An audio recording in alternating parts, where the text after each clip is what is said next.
Morning everyone. आज हम जो क्वेश्चन करने वाले हैं उसका नंबर है क्वेश्चन नंबर 8। आइए पढ़ते हैं। Following information is available about the business of A firm. Profits in 2013 40,000, 14, 15, 15, 60, 3 years का प्रॉफिट यहाँ पर आपको दिया हुआ है। हम उसी तरह से क्वेश्चन को करेंगे जैसे हमने पिछले क्वेश्चंस को सॉल्व किया था। आइए साथ साथ पढ़ते भी रहते हैं और क्वेश्चन को सॉल्व भी करते चलते हैं। सबसे पहले हमें क्या करना है, कैलकुलेशन ऑफ एडजस्टेड प्रॉफिट।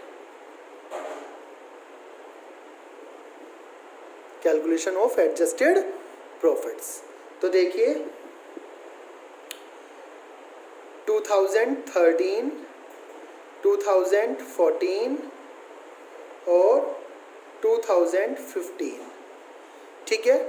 2013 के प्रॉफिट्स दिए हुए हैं 40,000,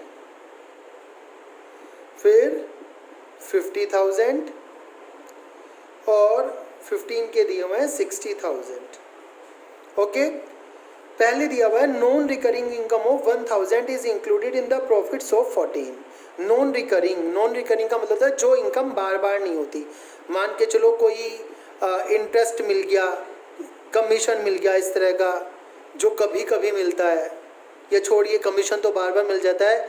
कहीं से कोई लॉटरी जीत गए, वहाँ से प्रॉफिट हो गया, नॉन रिकरिंग इनकम हो गई 1,000 की। अब लॉटरी जीतना तो हमारा बिजनेस नहीं है ना, तो इस तरह की नॉन रिकरिंग इनकम 14 में जुड़ी हुई है, ऐसा प्रॉफिट। तो इसे 1,000 को क्या कर देंगे, 14 से माइनस कर देंगे। इसके बाद दिया हुआ है profits 2013 have been reduced by 6,000 because goods were destroyed by fire. आप समझ ही गए, जब आग लगने से गुड्स जल गए तो ये लॉस बाय फायर है। अब उस ईयर का प्रॉफिट घट गया होगा, माइनस कर दिया होगा इसने। ये नॉन रिकरिंग है, अब नॉर्मल लॉस है, तो इसे वापस क्या कर दो, प्लस कर दो। कौन से ईयर में, 2013 में 6,000 को क्या कर दो आप, प्लस कर दीजिए। इसके बाद बेटा goods have not been insured but it is thought to insure them in future. आज तक गुड्स इंश्योर नहीं कराए, इंश्योरेंस कराना चाहते हैं फ्यूचर में। तो अब बेटा इंश्योरेंस फ्यूचर में होगा तो फ्यूचर में भी तो प्रॉफिट्स कम हो जाएंगे ना।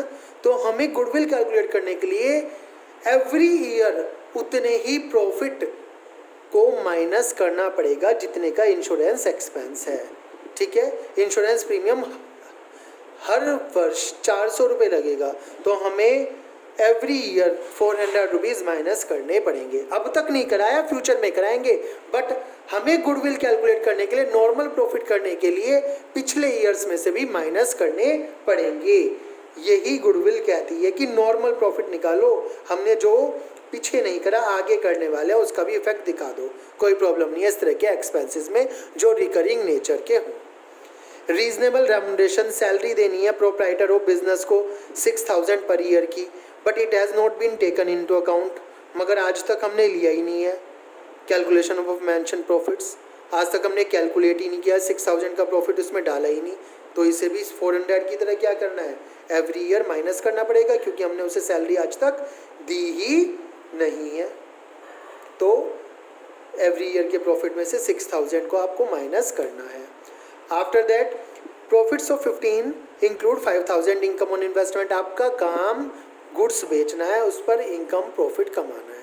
इन्वेस्टमेंट करके प्रॉफिट कमाना आपका काम नहीं, उस पर हो रहा है, वो भी आपके नेट प्रॉफिट में इंक्लूड होता है, बट वो आपकी ऑपरेटिंग इनकम नहीं है, मेन बिजनेस इनकम नहीं है, रिकरिंग इनकम नहीं है, बार बार होने वाली इनकम नहीं है, नॉर्मल इनकम नहीं है, तो उसे नॉर्मल प्रॉफिट्स नहीं है। क्योंकि इसलिए प्रॉफिट्स में से क्या कर दो, 2015 के डिडक्ट कर दो 5,000 को। अब इन सबको कैलकुलेट करने के बाद आपका क्या आ जाएगा, नॉर्मल प्रॉफिट आ जाएगा। 40 + 6 - 400 - 6,000, ये आ गया बेटा 39,600। 50 - 1 - 400 - 6,000, ये आ गया बेटा 42,600।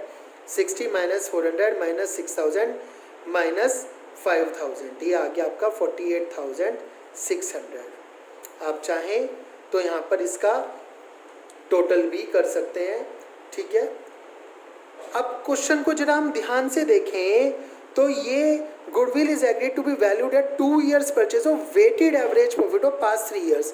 ये जो क्वेश्चन है हमारा वेटेड एवरेज का है, तो वेटेड एवरेज निकालने के लिए हमें वेटेड एवरेज प्रॉफिट्स निकालने पड़ेंगे। और वेटेड एवरेज प्रॉफिट्स निकालना कैसे होगा, बड़ा आसान है बेटा। सबसे पहले लिखिए ईयर 2013, 2014, 2015, फिर ईयर्स के बाद आप क्या लिखेंगे बेटा, प्रॉफिट्स एडजस्टेड वाले।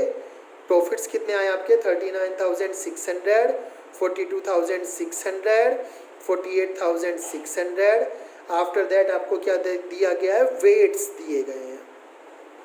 क्वेश्चन में दिया गया है appropriate weights to be used are 2013, 14, 15, 1, 2, 3। जो भी वेट्स दिए गए हैं उन्हें यूज करना है आपको और फिर निकाल देना है प्रोडक्ट्स।